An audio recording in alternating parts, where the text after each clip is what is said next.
different areas in systems biology. Julio? Thanks, Gustavo, and thanks all for staying towards the end of this very exciting but also very long day, and especially, I guess, for those of us coming from Europe, it's getting quite late. So in this session, we will have a talk about the AstraZeneca-Sanger DREAM Challenge, which, as Gustavo said before the break, is actually still running, so we'll not discuss best performers, but we thought still it would be nice to give you an update and perhaps engage some more of you into the challenge, and also to discuss aspects of it that maybe you like to discuss as a group. And then we will have a talk from Elias, who we think is a very important ideas and concepts about leaderboard scoring that we've been considering in the context of this challenge, but are also generally applicable.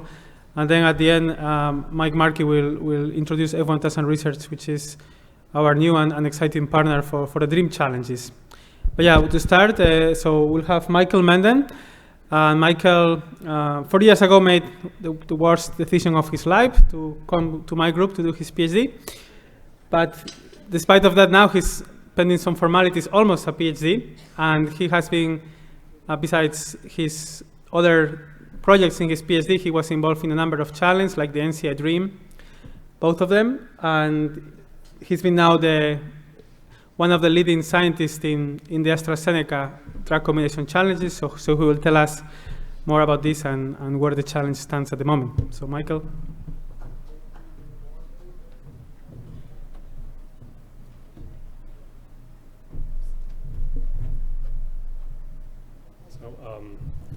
Hello, my name is Michael Menden, and thank you very much for the opportunity to give this presentation here today.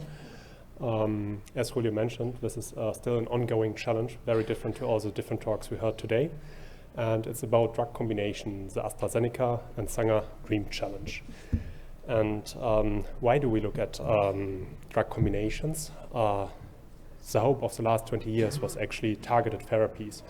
And this was lessened by secondary resistances. And this is partially due to this beast you're seeing here, that you have this huge human interactome. And if you give a drug, something else is happening on the other side. And it's not even always predictable. And the hope is that we can get a better grip if we maybe treat it with a second drug and inhibit something else to increase our target space. But in the end, this is like a big spaghetti plate. You poke it on one side, and on the other side is happening something. So how can we harness this beast? An idea is that you try to do a pathway modeling. So it's a simplification of the problem. And here I'm just showing you the MAP kinase pathway in a very simplified manner. The RUS, RUF, MEK, ERK, which ultimately leads to cell proliferation, which is a hallmark of cancer. But you have also a couple of negative feedback loops there, notably. MEK12 is a kinase which is very special because this kinase is the only kinase which is activating ERK. So, and there was a lot of effort into inhibiting this key kinase.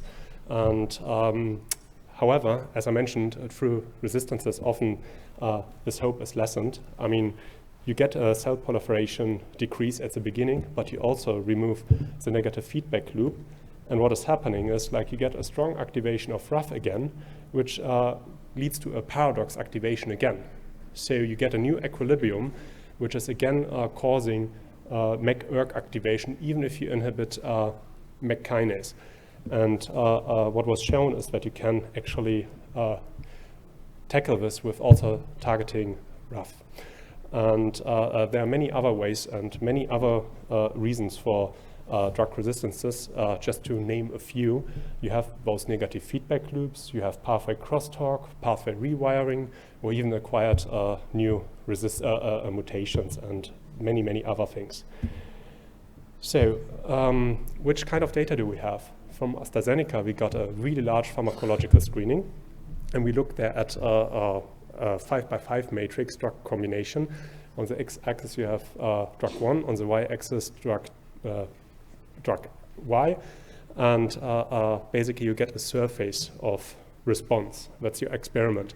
And then in the background, we have a Löwe additivity model, which is like a theoretical model, and we just look between the surfaces, the volume, if it is larger or decreased, and that is determining if you have synergy or antagonism. Also from this 5x5 matrix, we are extracting actually monotherapies because one of the drugs is not treated on the first column and on the first row. So we can also provide the participants with potential monotherapies of this drug combination. Now, from this, oops, what is that? Okay, we're back, sorry, not touching anything. From the Sanger, we get a large, deep molecular profiling. We get DNA sequencing from whole exome sequencing, copy number variation, methylation, gene expression. So a deep characterization of the cell lines we're looking at. So we have the phenotype, the combination, and we have molecular data. And if you remember, there was a DREAM challenge already 3 years ago about drug combinations. And the question is, what is new this time? So first of all, the scale. At this time point, 3 years ago, we had 91 combinations. Now we have roughly 12,000. So we have much more drug combinations tested and can actually ask through that new questions. Also, differently, we only had one cell line previously, a B cell line. Now we have predominantly breast cancer, lung, but also GI tract. It's not completely pan cancer, but we get a better coverage of different tissue types, cancer types. So, but not only the scale is different, actually the scientific questions we can ask. In DREAM 7, we had before-after treatment on gene expression, which is not feasible in this size anymore, but we have a deep molecular characterization of the cell lines with copy numberation, mutation, methylation, and gene expression from the Sanger, as mentioned previously. Both try to, again, to predict synergy and antagonism, but in DREAM 10, now in the AstraZeneca and Sanger challenge, this setup is more clinical applicable because you can go to a patient, you measure their profile, and then you make a prediction which kind of drug combination they have to take.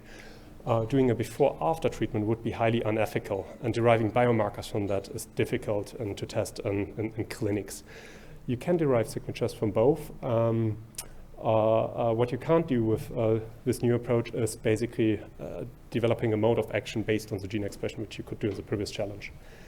So asking different questions, in DREAM 7 we had only 91 combinations where we were calculating a ranked synergy score.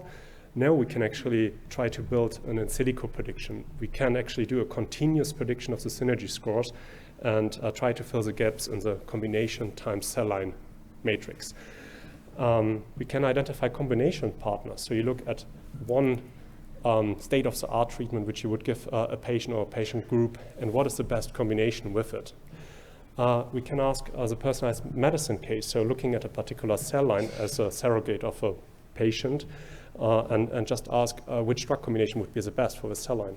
Or we could anchor the drug combination and try to stratify cell lines into synergistic, non-synergistic, and ultimately derive biomarkers between those two groups. So different questions we can ask. So what are the ingredients of DREAM actually? In a DREAM challenge, we have to have a scientific question, which I outlined just, and we need a scoring idea. And that makes it a bit difficult to look at networks, because how do you score them? What is a good network? So starting with a very state-of-the-art standard machine learning approach problem, you can use any kind of force data. You do your machine learning and you predict the synergy score, but you should also tell us which drug combination do you trust.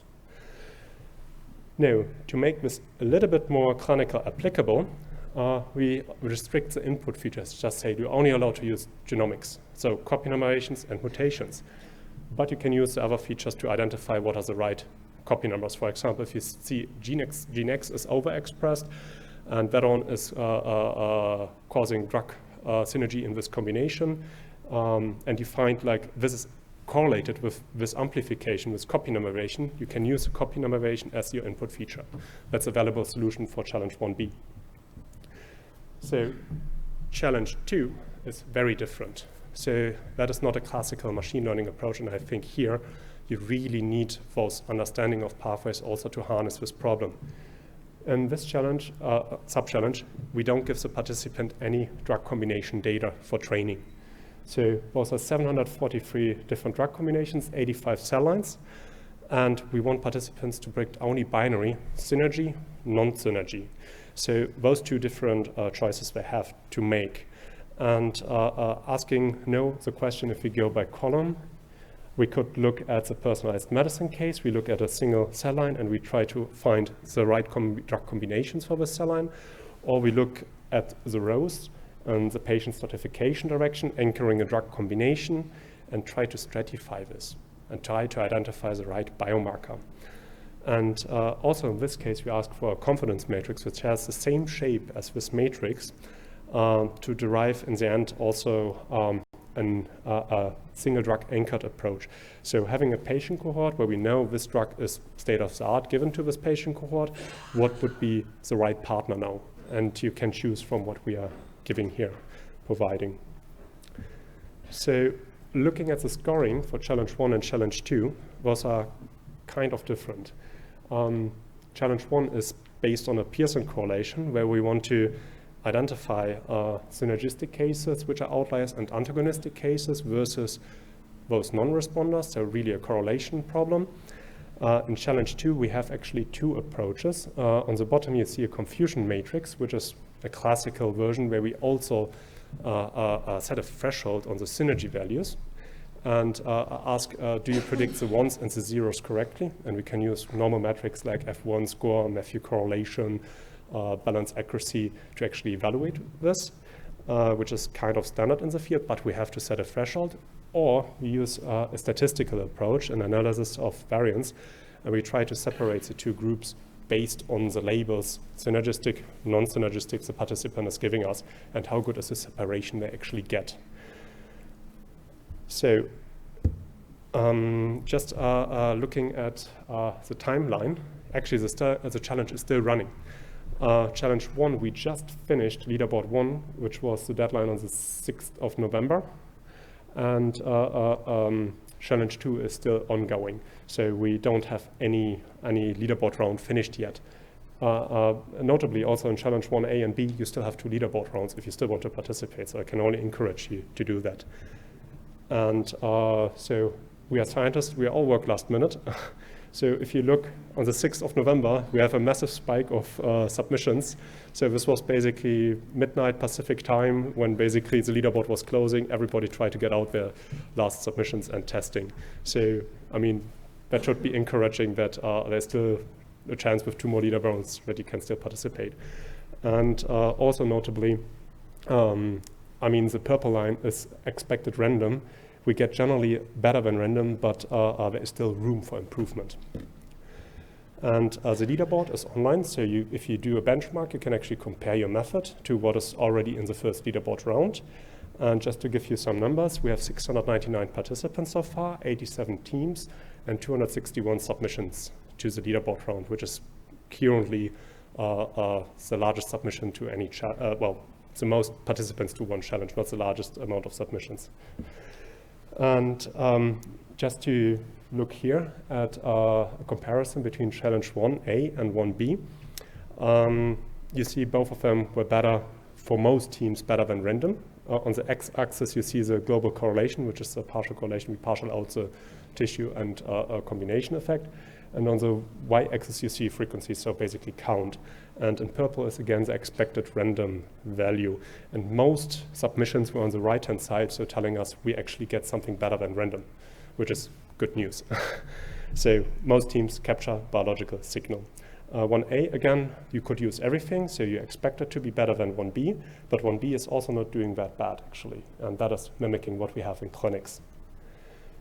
So as a summary, I mean, we have 3 different challenges. 1A, traditional machine learning. 1B, a machine learning approach which tries to mimic a bit more the clinical setting.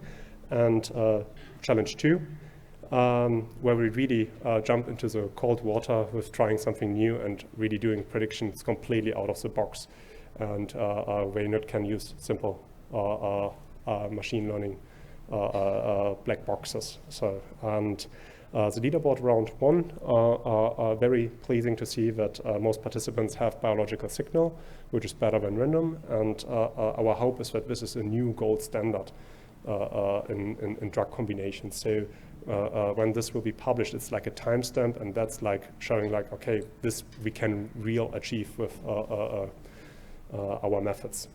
And last but not least, I would like to acknowledge a lot of people who actually worked on that, particularly starting with Julio, Justin, and Jonathan Dry, who lead this challenge, Gustavo, who also helped us with a lot of questions and a lot of feedback, Elias with a lot of statistical support, Dennis Wang, who's unfortunately not here, who also put a lot of work into it, Giovanni Di Faroli, who did a curve fitting, Insak, who tested some dry run models, and many more, and the Sanger folks providing the molecular data. And thank you very much for listening, and I'm happy to take any questions.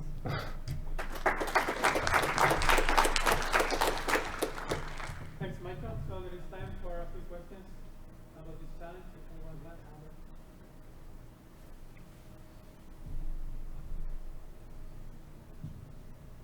Well, thank you for the great talk. My question was actually about asking more questions. Is it going to be possible that we can have a discussion night, or like getting together before the main conference to discuss more about possible directions that might be helpful? I know like at least a few people and few teams that are gonna like target this challenge are gonna be here, so it might be a good time to brainstorm. I mean, I'm happy to answer questions. I mean, we also have a forum actually where we try to basically provide every participant with the same opportunity of asking questions.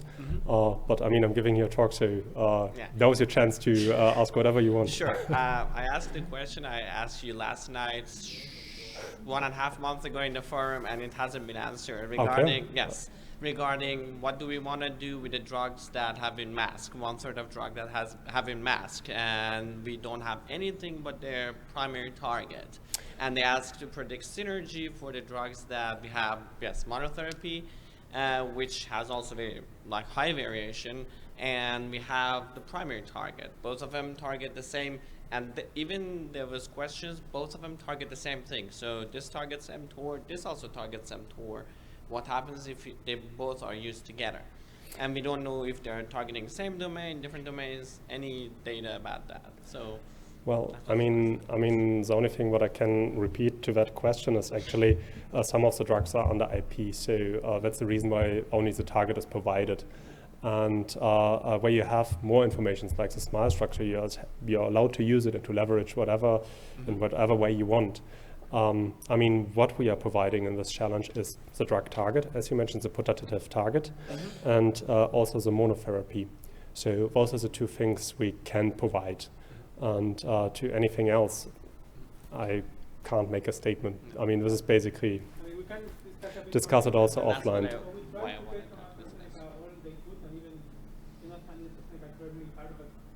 are some barriers for clinical properties, but in a way we try to think, you can think that within the challenge, because we have drugs with different amounts of information, you can try to see how far you can go when you have good characterization, and how much you can do, if anything at all, where you have only the target and the monotherapy response. Probably not very hard, but then, that's also why we do the challenges, to really see if it's true that with that little amount, you can get something or not. So, maybe the question is it possible to score without those? Would it be too complex to score without those? Because I think the question is whether you cannot really know much, then maybe that's going to bias towards the lower. Yeah. Or at least a weighted version of it, not flat version, because those are mixed with the rest of them, and my prediction, at least from ourselves, is that our accuracy is going to be much lower over the things that we don't have as much data. We can't map to any other databases, structure of protein. We can't get anything about the drug. I mean that's actually a pretty good point to make there. Maybe kind of a bonus challenge, or at least a bonus question out of this, just where you have all the structure information. That's actually a really good point. I mean, isn't there like a confidence in the predictions? A confidence in the predictions you have also, where you can weight your decisions. So because, I mean we want to have, two scoring ideas. Sorry, we have two scoring ideas. So one is globally looking at everything, and also then looking at the best 10% of your prediction, best 20, best 30, so that we don't bias our decision with the low confidence decisions. So actually you can use this also to focus on the ones where you have structure, which is at least, I think, 2/3 of the drugs, roughly. But we can talk more later. No, I mean, this there is is, later a brainstorming session or